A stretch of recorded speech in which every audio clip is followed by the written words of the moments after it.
चुनाव की बात चल रही है तो लोकसभा चुनाव का प्रचार प्रारंभ होने से पहले, टिकटों के आवंटन से पहले आपका भी नाम चर्चा में था, काफी पैनल में भी रहा। तो क्या चुनाव लड़ने की इच्छा थी आपकी? मैंने चुनाव लड़के नगर परिषद का चुनाव जीता भी। मेरे पिताजी 3 चुनाव लड़े, पार्टी ने लड़वाया। भारतीय जनता पार्टी एक ऐसा संगठन है जहां कार्यकर्ता की भूमिका संगठन तय करता है। पार्टी तय करती है कि मेरी भूमिका, शिवराज की भूमिका क्या रहने वाली है। पिछले कुछ सालों में पार्टी छोड़ने का, पार्टी में नए कार्यकर्ताओं का आने का, नेताओं के आने का काफी रिवाज चला। काफी एक नई पुरानी भाजपा के नाम से उभरता हुआ एक वाक्य निकल के आ रहा है। और पंजाब के अंदर एक वैक्यूम था और उस वैक्यूम को भरने के लिए दूसरी पार्टियों के नेता, जिनको भारतीय जनता पार्टी की, नरेंद्र मोदी जी की आइडियोलॉजी पसंद आई, वो लोग पार्टी के अंदर आ रहे। 50 साल कांग्रेस के अंदर रहे, उनकी आइडियोलॉजी उनको पसंद नहीं आई। कहां उनके एक हिंदुत्व के ऊपर एक हिंदू फेस होने के कारण एक वो मुख्यमंत्री बनते बनते रह गए थे, जहां तक जितनी मेरी जानकारी है। और लेकिन कांग्रेस के अंदर इस चीज का बड़ा एक गैप था। अब वो भारतीय जनता पार्टी के अंदर आई, पार्टी ने उनका पोटेंशियल देखा और आज उनको प्रदेश का अध्यक्ष बनाया। नमस्कार दोस्तों, जनता केसरी के सभी दर्शकों का स्वागत है। लोकसभा चुनाव के दौरान हम राजनीतिक गलियारों की सैर कर रहे हैं। आज हम आपकी मुलाकात नगर परिषद अबोहर के पूर्व प्रधान और भारतीय जनता पार्टी के प्रदेश सचिव और अबोहर के लोकप्रिय युवा नेता शिवराज गोयल से करवाएंगे। नमस्कार शिवराज जी, जनता केसरी के परिवार में आपका हार्दिक स्वागत है। बहुत बहुत धन्यवाद। काफी समय बाद आपसे मिलने का मौका मिला। चुनाव की प्रक्रिया, चुनाव का प्रचार काफी दिन से चल रहा है, लेकिन आप अबोहर में कम नजर आए। आज हम आपसे चुनाव के बारे में, चुनाव प्रचार के बारे में और कुछ दिन आपका गायब रहने के बारे में भी चर्चा है। देखिए अंकुर जी, चुनाव की जो तैयारी थी, भारतीय जनता पार्टी 24/7 12 महीने चुनावों के संबंध में संगठन को खड़ा करने के लिए लगी रहती है। जैसा कि आपने कहा कि चुनावों के अंदर आप थोड़ा कम दिखे, मेरे पास जो जिम्मेवारी आजकल है, मैं भारतीय जनता पार्टी पंजाब प्रदेश का सचिव हूँ और पिछले 2 सालों से मैं लोकसभा बठिंडा का इंचार्ज, जिसके कारण मेरा प्रवास जो है बठिंडा और फरीदकोट के अंदर ज्यादा रहा। हाँ, ये बात जरूर है कि मेरी एक्टिविटी जो यहाँ पे दिखने में थोड़ी अगर कम रह सकती है, लेकिन मैं बड़ी पूरी अपनी टीम के साथ, पूरी सक्रियता के साथ, चुनावों से पहले भी और चुनावों के अंदर अब भी हमारी पूरी टीम जो है पूरी सक्रियता के साथ लगी हुई है। भारतीय जनता पार्टी का प्रत्येक कार्यकर्ता जिनका तालमेल हमारे साथ बना हुआ है, काफी पुराने संबंध है हमारे उनके साथ, तो उस प्रकार से वो लोग बड़े अच्छे तरीके से एक चुनाव को लड़वाने के लिए, संगठन को मजबूत करने के लिए हमारी भूमिका नहीं है। हाँ, ये मैं मानता हूँ कहीं दिखना करना उस चीज के अंदर कोई कमी रह सकती है, लेकिन भारतीय जनता पार्टी का संगठन खड़ा करने के लिए हमारी भूमिका जैसे पहले थी वो अब है। चुनाव की बात चल रही है तो लोकसभा चुनाव का प्रचार प्रारंभ होने से पहले, टिकटों के आवंटन से पहले आपका भी नाम चर्चा में था, काफी पैनल में भी रहा। तो क्या चुनाव लड़ने की इच्छा थी आपकी? देखिए, राजनीतिक क्षेत्र के अंदर क्या होता है, इलेक्टोरल पॉलिटिक्स और ऑर्गेनाइजेशन, संगठन के अंदर काम करना और चुनाव लड़ना दो अलग अलग तरह की राजनीति के अंदर भूमिका है। मैंने चुनाव लड़के नगर परिषद का चुनाव जीता भी। मेरे पिताजी 3 चुनाव लड़े, पार्टी ने लड़वाया। भारतीय जनता पार्टी एक ऐसा संगठन है जहां कार्यकर्ता की भूमिका संगठन तय करता है। पार्टी तय करती है कि मेरी भूमिका, शिवराज की भूमिका क्या रहने वाली है। इच्छा हर एक कार्यकर्ता की होती है कि चुनाव लड़ा जाए। हाँ, मेरी भी इच्छा कहीं रही होगी, लेकिन संगठन ने तय किया कि मेरे लिए ठीक क्या है। तो उसी प्रकार से जो संगठन ने सही समझा, उन्हें जिन्हें प्रत्याशी बनाया, सब सर्वमान्य है, ऐसी कोई बात नहीं है। बाकी संगठन की बात है, संगठन के अंदर कार्य कर रहे हैं, कभी आगे मौका आएगा, संगठन अगर ठीक समझेगा चुनाव लड़ाए। पिछले कुछ सालों में पार्टी छोड़ने का, पार्टी में नए कार्यकर्ताओं का आने का, नेताओं के आने का काफी रिवाज चला। एक नई पुरानी भाजपा के नाम से उभरता हुआ एक वाक्य निकल के आ रहा है। कोई ऐसी कोई बात? अंकुर जी, आपका विषय बहुत पंजाब की राजनीति के अंदर नहीं, पूरे देश के अंदर इस प्रकार का प्रचलन चला है। काफी नेताओं ने पार्टियां अदला बदली की है, काफी लोगों ने पंजाब के अंदर, क्योंकि पंजाब के अंदर भारतीय जनता पार्टी का 2022 के अंदर पहली बार 117 के ऊपर चुनाव लड़ने का प्रयास किया था, जिसमें से गठबंधन कुछ पार्टियों के साथ और भी था। हमने अप्रोक्सीमेट भारतीय जनता पार्टी ने 73 सीट्स के ऊपर कंटेस्ट किया, 73 सीटों पर कंटेस्ट किया था। और इस बार पहली बार भारतीय जनता पार्टी 13 सीटों पर कंटेस्ट कर रही है, चुनाव लड़ रही है। और पंजाब के अंदर एक वैक्यूम था, और उस वैक्यूम को भरने के लिए दूसरी पार्टियों के नेता, जिनको भारतीय जनता पार्टी की, नरेंद्र मोदी जी की आइडियोलॉजी पसंद आई, वो लोग पार्टी के अंदर आ रहे हैं। रही बात नए और पुराने कार्यकर्ताओं की, आपने ये स्वाभाविक तौर के ऊपर देखा होगा कि भारतीय जनता पार्टी का पुराना कार्यकर्ता जो भी था, वो आज की डेट के अंदर जो नए कार्यकर्ता भारतीय जनता पार्टी में शामिल हुए हैं, उनको साथ लेकर और उनको दिल से स्वीकारते हुए पार्टी के अंदर कार्य कर रहे हैं। और जिन लोगों का, और भारतीय जनता पार्टी एक ऐसा संगठन है, यहाँ कार्य करना, अभी आप भी एक पार्टी के अंदर एक अच्छी जिम्मेवारी के ऊपर रहे हो और हो आप पार्टी के अंदर काम कर रहे हो, आपको भी पता है कि पार्टी भाजपा के अंदर काम करना संगठन के रूप के अंदर एक कोई इजी जॉब नहीं है। और बाकी पार्टियों के लोगों को जो अपेक्षा थी, उनकी एक्सपेक्टेशंस थी, जिनकी नहीं पूरी हो रही, वो वापस भी जा रहे हैं कुछ लोग। और काफी हद तक ऐसे लोग जो पार्टियां छोड़ के आ रहे हैं, उनको दिख रहा है कि आज देश के अंदर मोदी जी के नाम से किस प्रकार से देश के अंदर एक सरकार 10 साल से चल रही है, और आने वाले 5 साल फिर देश के अंदर भारतीय जनता पार्टी मोदी जी के नेतृत्व के अंदर सरकार चलेगी। तो उनको उम्मीदें बहुत है। हमारा काम क्या है, हमारा फर्ज क्या बनता है, सिर्फ नरेंद्र मोदी जी को देखते हुए हमने पार्टी का कार्य करना है। हमने देश को देश की राष्ट्रीयता को और देश को ऊपर उठाने का जो उनका प्रण है, उनकी एक जो दिल की इच्छा है, उसके लिए पार्टी का प्रत्येक कार्यकर्ता था। शिवराज जी, इस बार चुनाव में भारतीय जनता पार्टी ने पंजाब की 13 सीटों पे अपने दम पे इलेक्शन लड़ ली, लेकिन 5 और या 6 कैंडिडेट ऐसे हैं जिनकी पृष्ठभूमि कांग्रेस की है जी।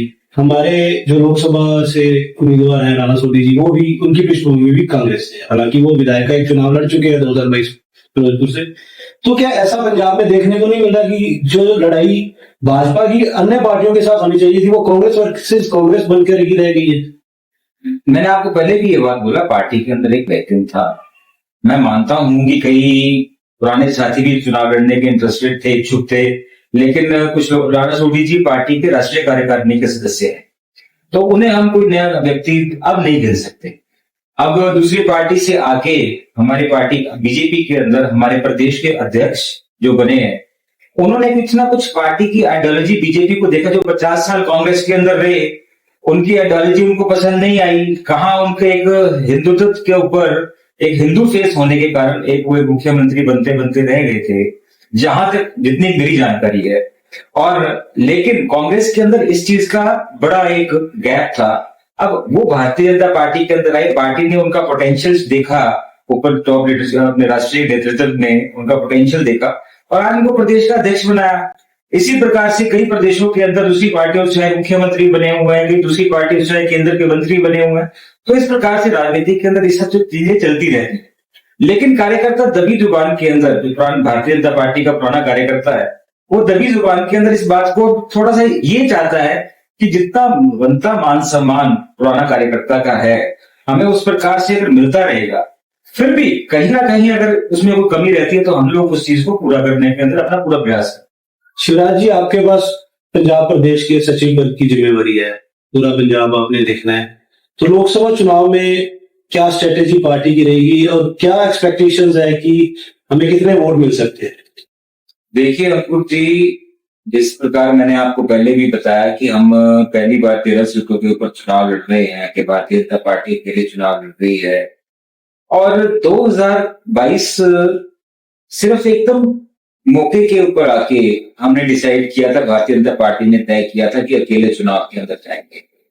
इस बार 2 साल हो गए मेहनत करते हुए, और आपने बहुत चेंजेस देखे होंगे 22 से लेके 24 आते आते। बहुत पार्टी के अंदर एक बहुत बड़ा बोर्ड बैंक और एक बहुत बड़ा लीडरशिप की जो डेवलपमेंट हुई है, जो बाहर से भी काफी लीडर्स आए, और पार्टी ने अपना कैडर को भी बहुत मजबूत किया है, और जिसके कारण पार्टी अपनी भूमिका 2022 के चुनावों के अंदर, आज परिस्थितियां ये हैं कि जिन चुनावी लोकसभा क्षेत्रों के अंदर जहां हम अपने आप को कहीं काउंट नहीं कर रहे थे, आज वहां हम अच्छी टक्कर देने जा रहे हैं, जिसका सीधा ही सीधा जो चीज, जिसका हम कह सकते हैं कार्यकर्ताओं के अंदर एक नरेंद्र मोदी जी के प्रति उनका विश्वास, जनता के अंदर नरेंद्र मोदी जी का विश्वास, उनके द्वारा पैदा किया विश्वास, जिसे हम मोदी की गारंटी के नाम से पार्टी और चुनाव रण में हम आए, इस भूमिका के अंदर आए।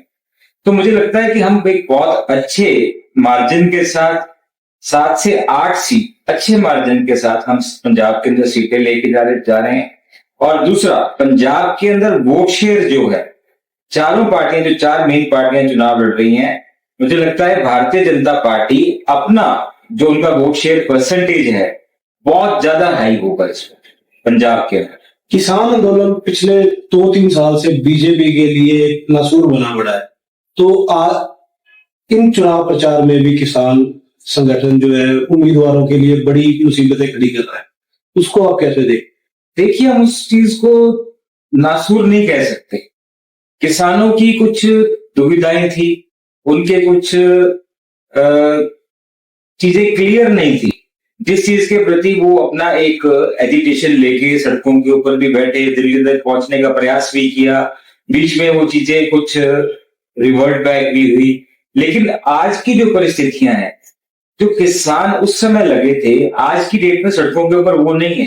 कुछ यूनियंस हैं जो उन चीजों को हवा दे रही हैं, जो दूसरी पार्टीज, जो कई जो हमारे ऑपोजिशन वाली जो पार्टीज हैं, विरोधी पार्टीज हैं, वो उन चीज को बढ़ावा देने के लिए उनको बैकअप कर रहे हैं। और मुझे नहीं लगता कि हाँ, ये मैं मानता हूं प्रचार के अंदर कहीं ना कहीं वो प्रत्याशी को खलल डालने का प्रयास कर रहे हैं, लेकिन नरेंद्र मोदी जी ने जो किसान सम्मान निधि देने का एक कार्य सरकार ने किया, भारतीय जनता पार्टी की सरकार ने, मोदी जी की सरकार ने, मुझे लगता है पंजाब के अंदर उस चीज का, पूरे देश के अंदर, पंजाब में नहीं पूरे देश के अंदर उसका एक बहुत अच्छा मैसेज मोदी जी ने किसानों को दे दिया है। किसान सम्मान निधि हो गया, किसान ये जो इनकी फसल बीमा योजना है, इसके लिए उन्होंने पूरे देश के अंदर एक स्कीम लॉन्च की है। लेकिन वो पंजाब की जो सरकार, जो मौके की सरकार है आम आदमी पार्टी की, उन्होंने अभी तक लागू करने का वो जो केंद्र सरकार का निर्णय था, वो उसको अभी तक धरातल पर ले जाने से रोक रहे हैं। तो लेकिन केंद्र की योजनाओं के अंदर किसानों के लिए बहुत कुछ देने का प्रयास है। अब मुझे नहीं लगता कि किसानों ने कोई इस प्रकार का कोई तय किया। बहुत से किसान परिवार, बहुत से किसान पार्टी को सपोर्ट, भारतीय जनता पार्टी को सपोर्ट कर रहे हैं, वोट कर रहे हैं, और अपने आप वो ये चीज बोल रहे हैं कि भी हम लोग साथ हैं। तो कुछ शरारती लोग या कुछ यूनियंस हैं जो लोग इस प्रकार का प्रोपोगेंडा चला रही है। आपकी पृष्ठभूमि भी किसान परिवार की है, गांवों से बिलोंग करते हैं, तो आपको क्या लगता है कि गांव के जो किसान हैं, अबोहर के एरिया के जो गांव हैं, वो वोट करेंगे भाजपा को? देखिए, निश्चित तौर पर भारतीय जनता पार्टी को इस क्षेत्र के अंदर अबोहर, बलवाना, फाजिलका का किसान जो भी है, अच्छे तरीके से हमेशा पहले भी वोट करता है। इस बार स्वाभाविक रूप के अंदर भारतीय जनता पार्टी को वोट करेगा। बेशक से आप उसका रिकॉर्ड निकलवाइए, पिछले 3-4 लोकसभा का निकलवाइए, 3-4 विधानसभा चुनावों का निकलवाइए, आपको गांवों के अंदर से भारतीय जनता पार्टी का रिकॉर्ड तोड़ बहुमत जो है हमें मिलता रहा है। बेशक वो अलायंस के अंदर लड़ते थे, बेशक से हम अकेले लड़ रहे हैं चुनाव, हमें मिलता रहा है। और रही बात यहाँ की, मैं मानता हूं, मैं किसान परिवार से हूं, मैं खुद एक किसानी मैं खुद करता हूं, मेरे पास बाग भी है, बाकी मैं कपास की, नरमे की और सारी हम खेती करते हैं। लेकिन हम लोग अब जो आज पंजाब की सरकार, जो भगवंत मान मुख्यमंत्री जी बोल रहे हैं कि हमने टेलों के ऊपर पानी पूरा कर दिया है, सरेआम झूठ। आप किसी भी किसान से, किसी भी इस क्षेत्र के किसान से जाके आप पूछ सकते हैं कि आज पानी की कमी के कारण बागों का इतना बुरा हाल है, बाग उखाड़ने के ऊपर किसान मजबूर हो गए हैं। और ये सिर्फ और सिर्फ लायकी है आम आदमी पार्टी की, भगवंत मान सरकार। तो क्या ये मान सकते हैं कि जो 2 साल पहले पंजाब के मतदाताओं ने आम आदमी पार्टी को 92 सीटों का फतवा दिया था, वो चश्मा मतदाता के चेहरे से उतर चुका है? डेफिनेटली अंकुर जी, जो चीज 2 साल पहले हुआ था, देखिए उस समय भारतीय जनता पार्टी नए नए तरीके से एक बिल्कुल न्यू थी, बिल्कुल नई पार्टी थी जो 117 पे लड़ने जा रही थी। हम 23 पे लड़ते थे, हम 19 सीटें जीते हुए हैं। मैं ये कहता हूं कि जो रिवायती पार्टियों ने जो काम करने का प्रयास किया था पीछे, बेशक से वो श्रोमणी अकाली दल था, बेशक से वो कांग्रेस पार्टी थी, उन्होंने अपना जो भूमिका थी, जो उनको करना चाहिए था, जो उनका दायित्व था, उन्होंने अच्छे से नहीं निभाया। और उसके बाद लोगों के अंदर एक चेंज की, एक जो बदलाव का जो था, एक उनके अंदर एक जुनून था, उन्होंने इस पार्टी को मौका दिया, जिसके अंदर वो बिल्कुल, जिन्होंने झूठे वादे करके लोगों से, जनता से झूठे वादे करने के बाद वो सत्ता के अंदर है। 92 सीटों का मैंडेट एक बहुत बड़ा होता है, उनको मैंडेट मिला, लेकिन बिल्कुल झूठ के सहारे उन्होंने सरकार बनाई और 2 सालों के अंदर 2.25 साल आज सरकार बनी हो गई है।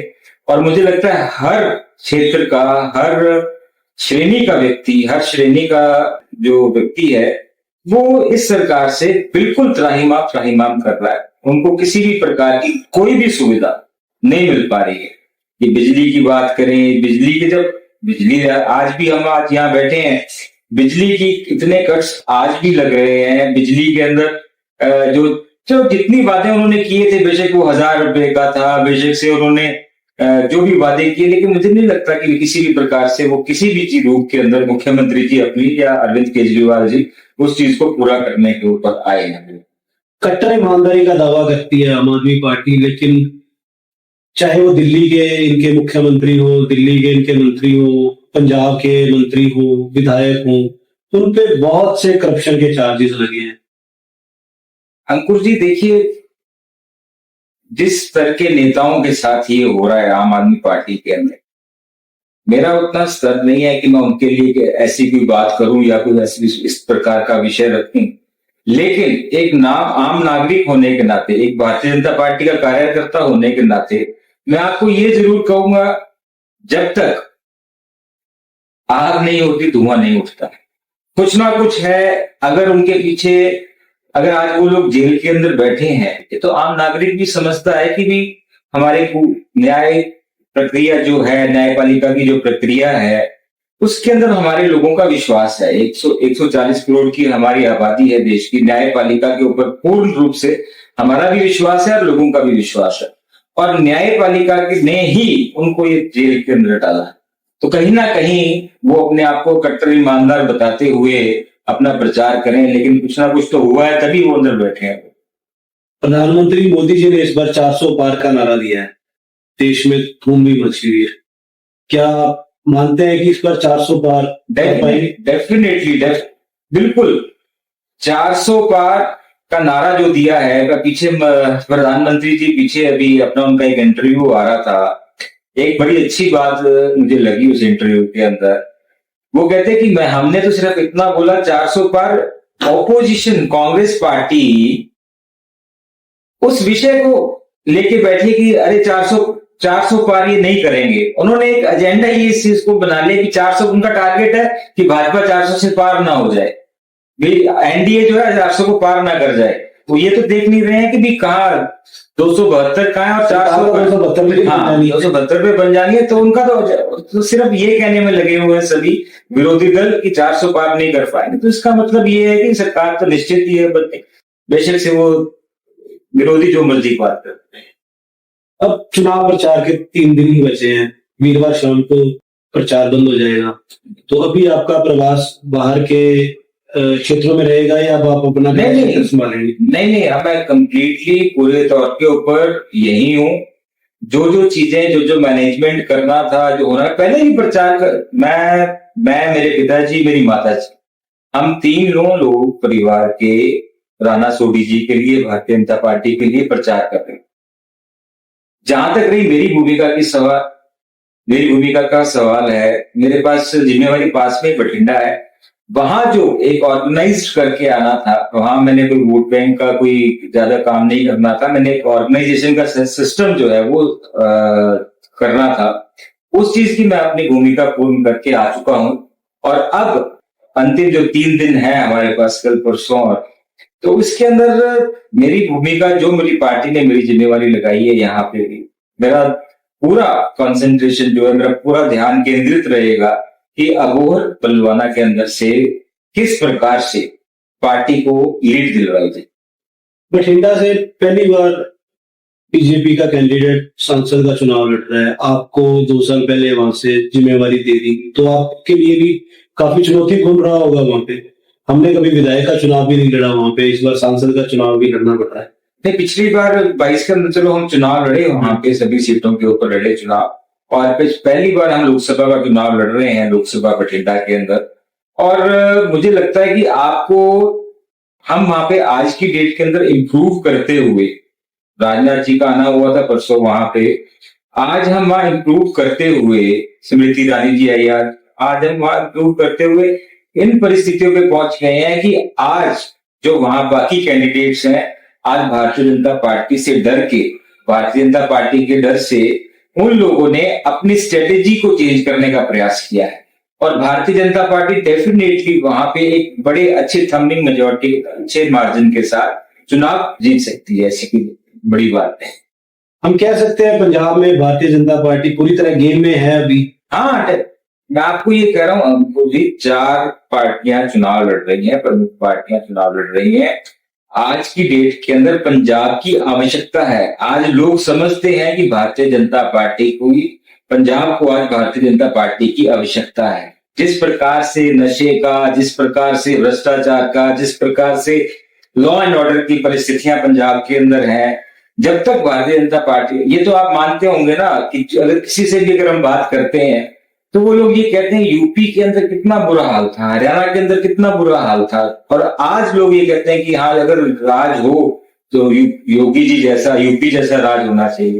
पंजाब के अंदर वही परिस्थितियां हैं, वही गैंगस्टर का कल्चर दोबारा से स्टार्ट हो गया, वही लॉ एंड ऑर्डर की परिस्थितियां हैं, वही ड्रग्स का एक मुद्दा जिससे 2-2, 3-3 सरकारें बनी है, लोगों ने बनाई है ड्रग्स के मुद्दे के ऊपर।